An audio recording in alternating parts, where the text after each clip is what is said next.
Hello everyone, আসসালামু আলাইকুম। আশা করি সবাই ভালো আছেন। আজকে আপনাদের দেখাবো সিডলিং ট্রেতে কোকোপিটের মাধ্যমে বীজ দেওয়ার প্রসেসিংটা। দেখেন যে আপনারা দেখতে পাচ্ছেন ট্রেতে বীজ দেওয়া হচ্ছে। এটি হচ্ছে করলার বীজ, আর ট্রেটা হচ্ছে 104 সেলের খোপ। এক একটা খোপে এক একটা বীজ দেওয়া হচ্ছে। এরকম 104টা সেল বা খোপ আছে। প্রত্যেকটা সেলে একটা করে বীজ দেওয়া হচ্ছে। দেখেন,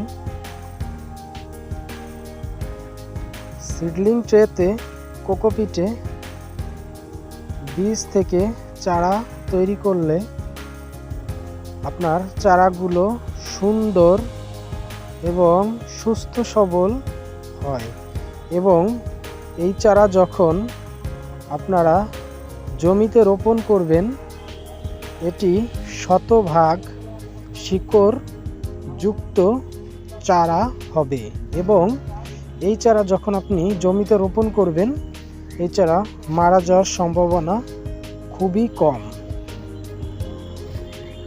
আর এই চারাটি যখন আপনি রোপণ করবেন এটি দ্রুত আপনাকে ফলন দিতে সাহায্য করবে, কারণ এই চারাগুলো সাধারণত শতভাগ শিকড়যুক্ত চারা হওয়ার কারণে এটি আপনারা যখন জমিতে রোপণ করবেন দেখবেন গাছ দ্রুত বৃদ্ধি পাবে এবং আপনাকে খুব দ্রুত ফলন দিতে সাহায্য করবে।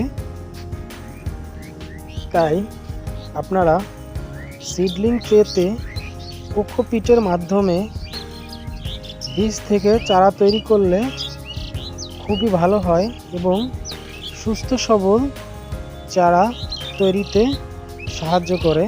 কারণ মাটিতে বীজ করলে সেই চারাটা মাটি থেকে অনেক রোগ ব্যাধি হতে পারে, আর যদি এরকম সিডলিং ট্রেতে কোকোপিটে করেন তাহলে এটি রোগমুক্ত চারা হবে।